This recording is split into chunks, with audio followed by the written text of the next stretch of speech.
What is up, guys? Welcome back to Average Mike, and today we are going to be giving this arcade build a very serious upgrade, so stay tuned.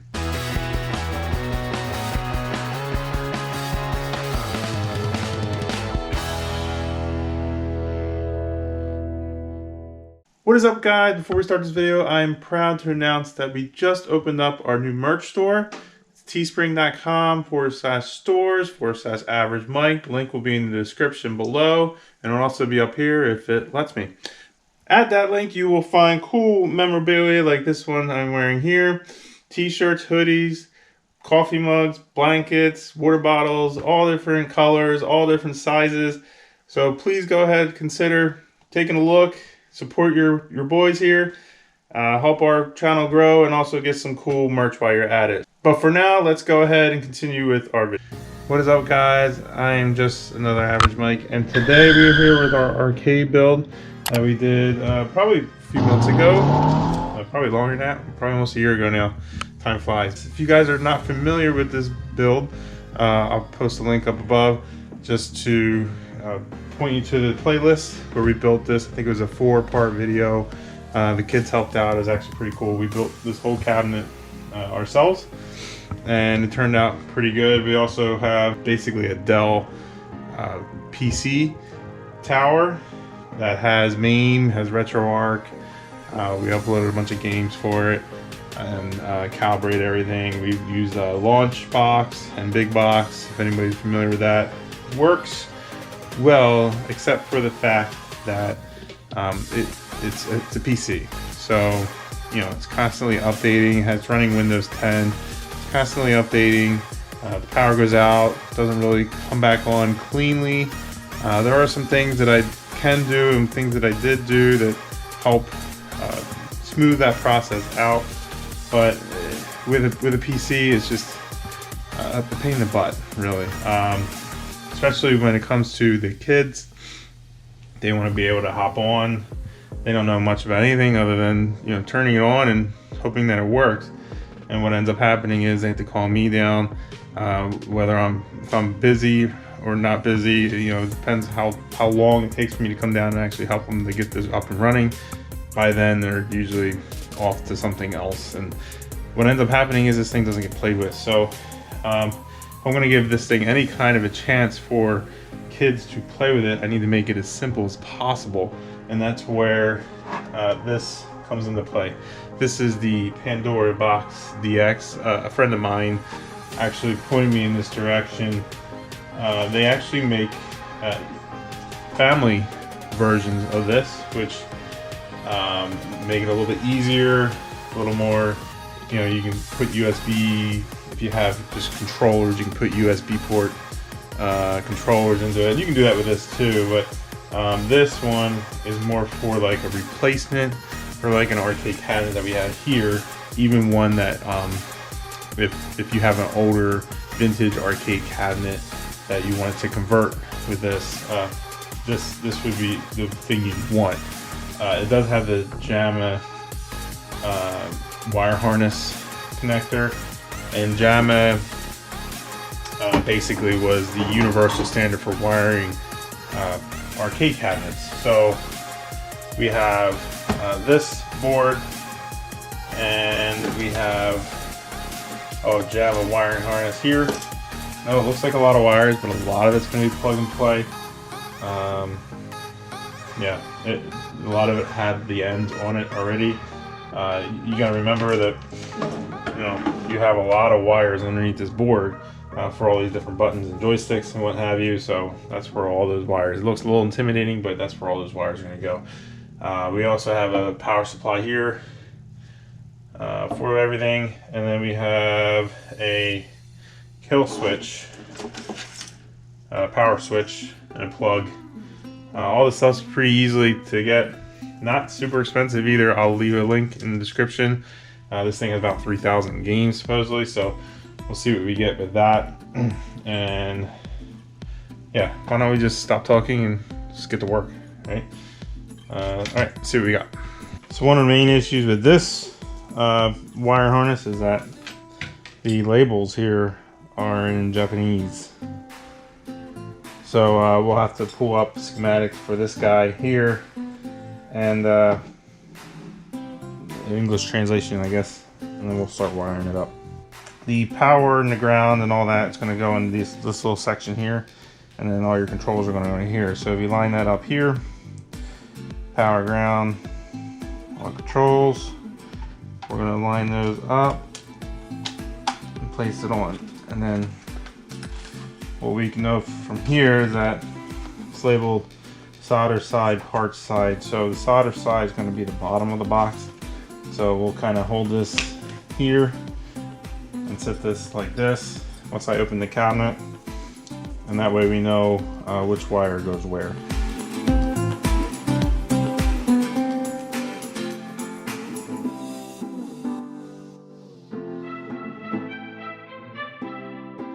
Start, coin switch. Actually has 6 buttons available here, so the 2 end ones will be pause and a coin switch. We'll end up having one spare that doesn't do anything. But so yeah, let's go ahead and start pulling these off. We'll start assigning from the Pandora box up to here. These already, I believe, have clips on them, so they'll just slide right on the terminals here, and we can get this section of it done.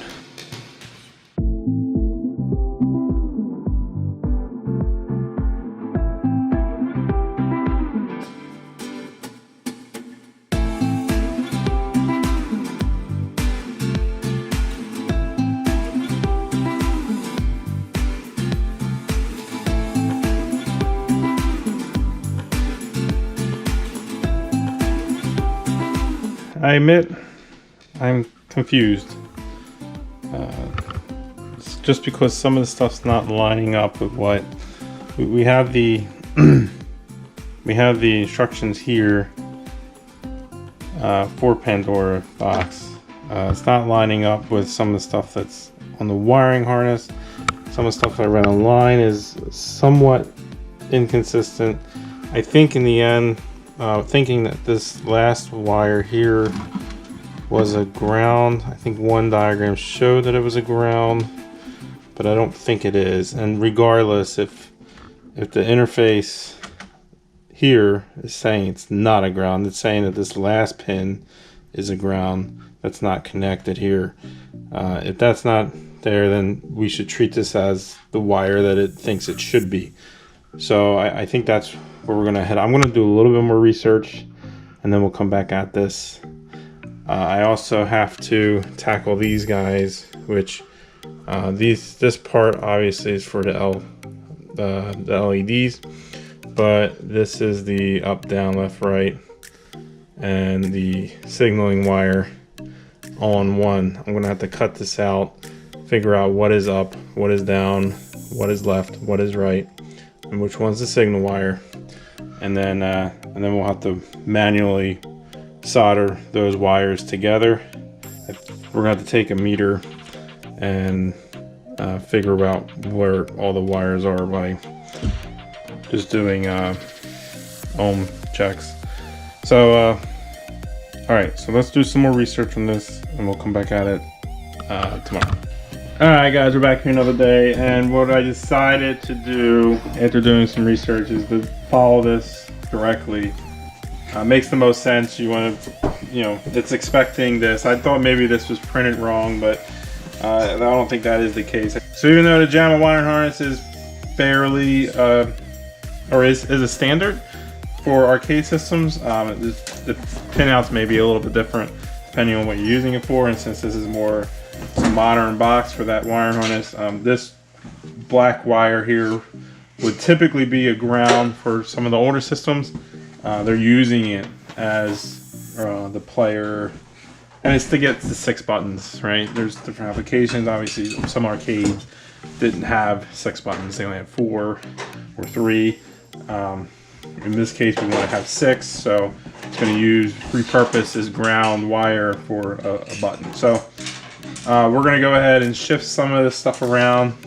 That way it lines up, and then that'll give us our start button for both, and then a clear indication as to what the up, down, left, and right are the wires for that.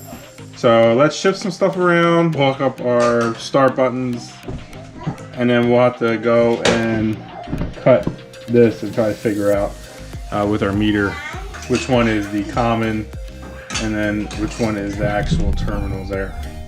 So let's get to work here.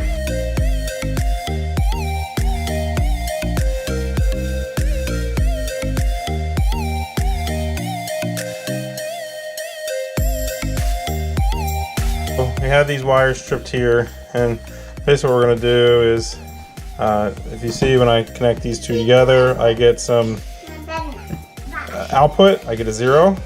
When I go, it's back to 1.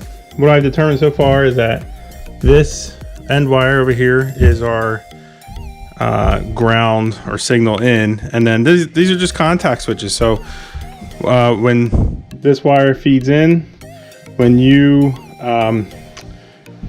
push up or down, so if you push down, one of these wires is going to return that. When you push up, another wire is going to return that. So same with these, you got a signal wire coming in, and when you push the button, the signal comes back out the other wire, and that's how it knows that you're pushing the button. Same goes with this. So I found my ground here, or the wire that the ground will be connected to, and then we got to go through and see which one each one does, and then I can mark it that way on the thing. So I'm gonna have Rye Guy over here. You're gonna help me out, right? All right. So come over here, and while he's pushing, if he pushes down, that's really up, right? So when you push down, I'm gonna mark which pin, and what I'm gonna do is I'm actually gonna draw it. They gave me a pencil here. I'm going to say there's 5 wires, and this one was ground. And then we're gonna go each one and we'll mark which one, up, down, left, right. We have both sides cut, stripped over here. We also went ahead and cut off the ends of these wires from the wire harness and put some heat shrink tubing over it before I made the connection there. We're gonna go ahead and make those connections just by twisting them together. I have my soldering gun here. Once I'm confirmed that this is good to go, we will solder and then slide the heat shrink over it and shrink that down. This obviously is the ground connections for all these buttons, and the ground for the wire, the signal wire going to the joysticks here. So we're also going to can make these connections. Let's go ahead and make those connections and we'll hook these up.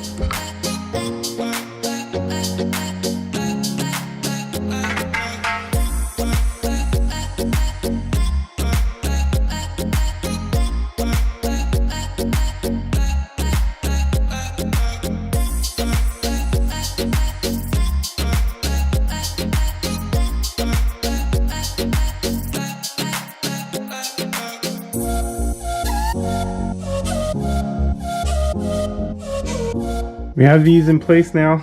I did slide the heat shrink tubing over all the connections just to kind of sturdy them up a little bit so they didn't, come apart for any reason. Once everything again is connected, we'll slide those back off and do our soldering and then slide them back over, heat shrink them. So now what we're gonna do is, we already ran the power for this guy. We have, I think, 5 volt, 12 volt, and ground going down into the cabinet.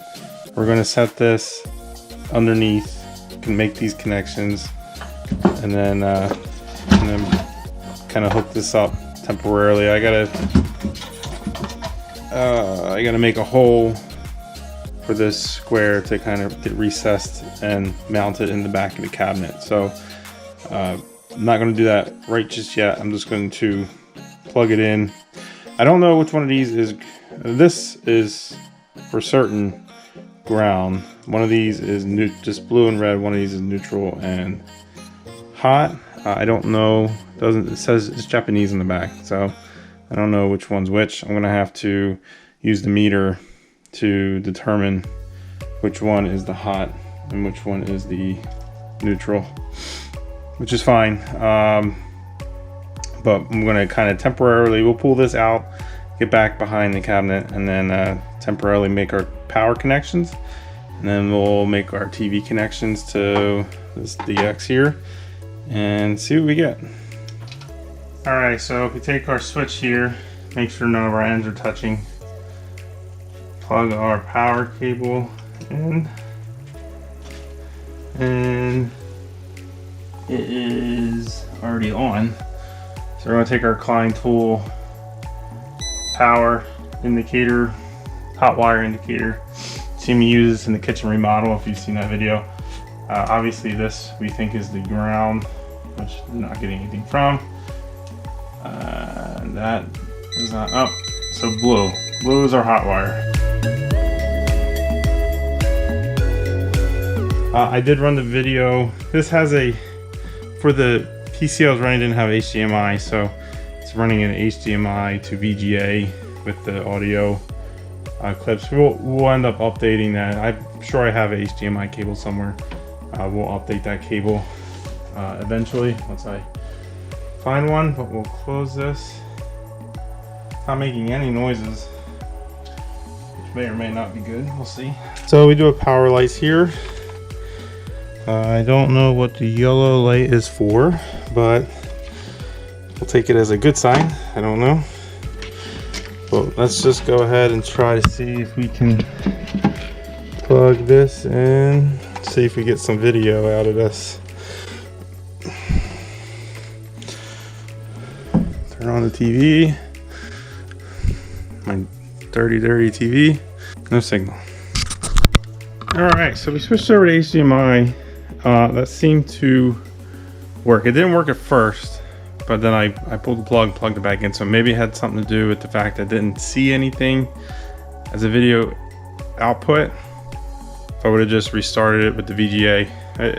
Either way, I wanted an HDMI anyway. Maybe go find a cable. As soon as I plugged it in, it came up with this. Nothing when I move these up and down. Even this one here is not working. Over here it says function select, looks like player one. If I hit that, so that worked. Actually left and right, and down's working on this one too. So maybe I'm doing something wrong here. It does say insert coins. I don't have, there's no button set up for coin. I did make one of these buttons, at least the ground part, coin. The problem is that the harness, the coin machine, has an end on it for an actual, like a little plug for an actual coin machine. If I can show it to you here. Yeah, here it is. So, I mean, it's just supplying, you got a ground. So really all you would have to do is cut this green wire out of here, I'm assuming, because this yellow wire is going to be power, and then the black wire will be ground. We would just connect it up here to this one. That can be our coin slide. I'm almost positive that would work, and then we would have a coin button. Since we don't actually have a coin slot here, we could just hit the button and it would, we'll mess around with it and come back tomorrow, do some research. Okay, so what I did find was this button right here. I don't know if you can see that. This gets you in the settings. So if you click on that, it brings you to a settings menu with some nice little music. And then you can do an I/O test. And then you can do up. And if you can see over here, as I go around the thing, all the top, up, down, left, right are all working. All my buttons are working. Pause is working. Yep, and then if I go over here, same thing, everything is working. They do have them set up a little bit differently than I do, and you can probably go back and test some of those things. Yeah, so then you can go, if you wanted to do custom buttons, you can go into there. But one of the things I did change, which helped us in the other menu, is system config. If you go into system config, the credit settings, I changed this to free play. If you click on that, you can do 1 to 1, 2 to 1, 3 to 1, 4 to 1, 5 to 1, and that is basically your coin settings here. So if you just go to free play, you don't have to mess with coins at all, and you should be good to go. So if you go back to here, menu, you save settings, save and reboot, yes. And then you're back to our main menu here, which now I can go down and basically select any game I want. And then just click there. And it gives us to a launch screen. And then it will go and boot to the game. Okay, so now that that's working, let's go ahead and solder down our connections and put heat shrink and all that. And we'll take care of that. And then we can continue on with setting this completely up.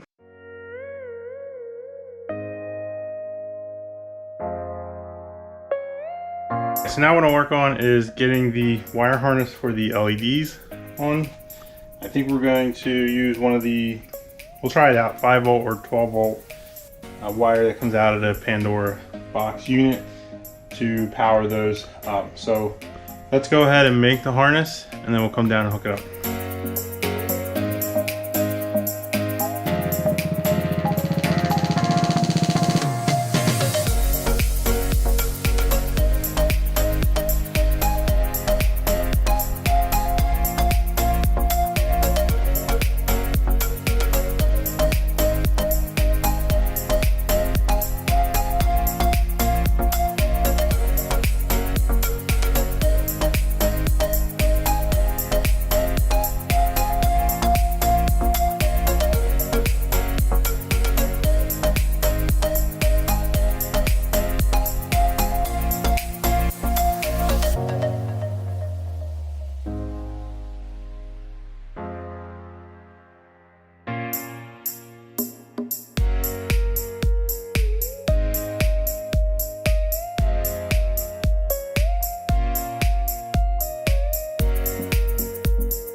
Alright, we have our LEDs set up, all lit up, looks good. Now the only thing left we have to do is address the power switch and plug that we wired in. We're going to permanently mount that in the back of the cabinet. It's probably going to live right in the back, even though I thought about the kids, what makes the most sense. The problem is that switch is a plug and the switch on one. I don't want the plug sticking out front. It'd be nice to have the switch here. But I don't want the plug sticking out. So it is gonna have to go in the back, and you know, we'll just have to be able to turn it off, whether they stand on and just hit the button right here. It should be okay. So let's go ahead and tackle that. So we're back in the back of this cabinet again, and what I wanna do is take this plug here that we have, and I'm gonna mount it up in here. I don't want to put it on the side here. It'd be nice to have it in the front, but the plug's there, so that's kind of a drawback to this a little bit, but I'm pretty sure the kids easy enough should be able to reach around and just hit that button, especially on their stool. So it's better than them. Right now they're unplugging it from the wall. They're not using it because this was in the cabinet, so that should give them access to it. And so what we're going to do is draw this square onto here, up here, cut it out with our jigsaw, mount that sucker, rewire everything, and we're gonna mount this, I think, over here. It has to kind of be mounted like that. So if I mount it like that, I think we'll be okay, and it won't hit the board. The board will come up and kind of go against it a little bit, but I should be good there. And that way I can get access to these screws and I can see what's going on here. And then that plug should have enough room to reach up there. So let's go ahead and try to tack some of this.